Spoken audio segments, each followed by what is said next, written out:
Hi, hello, magandang araw po sa ating lahat mga kapapsi, kamamsi. Ngayon magluluto po ako ng chili garlic. May own version lang to mga kapapsi.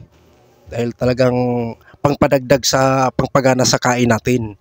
Kaya gagawaan ko kayo at ipapakita ko sa inyo kung paano gagawin.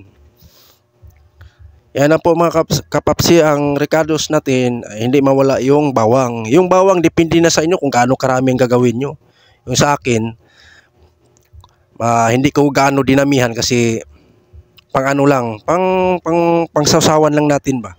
Pang padagdag pagana lang sa pagkain. Saka isa pa, try lang din to sa akin. Yan lang, ang una nating gagawin, magpapakulo tayo ng mantika at ilalagay natin yung bawang at saka sili. Yung sili, depende na rin sa inyo kung gaano nyo kadaming sili ilalagay nyo. Kung gusto nyo manghang na manghang, nasa inyo na yun. Optional lang to, ating chili garlic.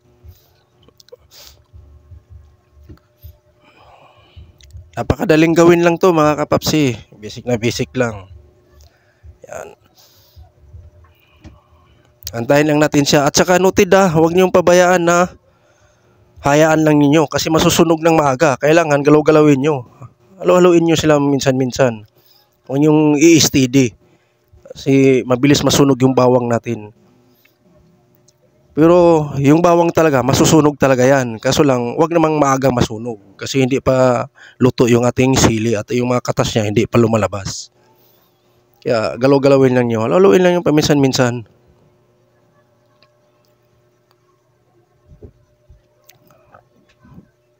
Napakasarap to mga kapapsi. Lalo na sa kung may magulay ka.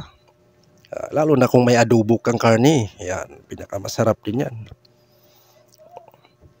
May pritong talong ka o nilagang talong, okra, sausaw mo lang siya dyan. Yan, lalagyan natin siya ng paminta. Yan. Yung paminta naman, depende na sa inyo kung buo, durog ang ihalagay nyo. Sa akin, yung durog. Lagyan ko lang siya ng paminta. Yan, haluin lang konti kasi paluto na po yung ating chili garlic. Yan.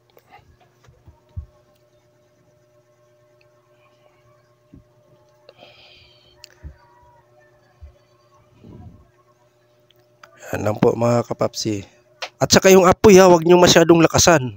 Yan. Kung lagyan nyo ng kunting asukal, kung ayaw nyo masyadong maanghang siya, lagyan nyo ng kunting asukal. Depende na rin sa inyo kung gaano karami yung chili garlic nyo. Depende rin.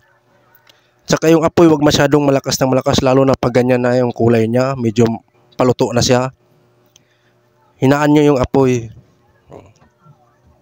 Yan, para hindi siya gaano iitim.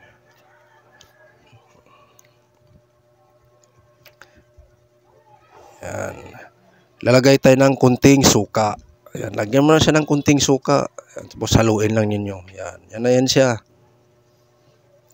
At lalong gaganda yan mamaya. Kasi may ilalagay din tayo dyan mamaya. Pero depende na rin sa inyo kung gusto nyo maglagay rin. Optional lang din yun. Sarap to sa may mga pritong isda. Napakasarap. Yan, maglalagay po tayo ng oyster sauce. Optional lang din po kung gusto nyo maglagay ng oyster. Kung ayaw nyo, nasa inyo na rin din yun. Kaya sa akin nilalagyan ko. Yan. Yan, oyster sauce. Yan. Haluin lang natin siya ng haluin. Yan.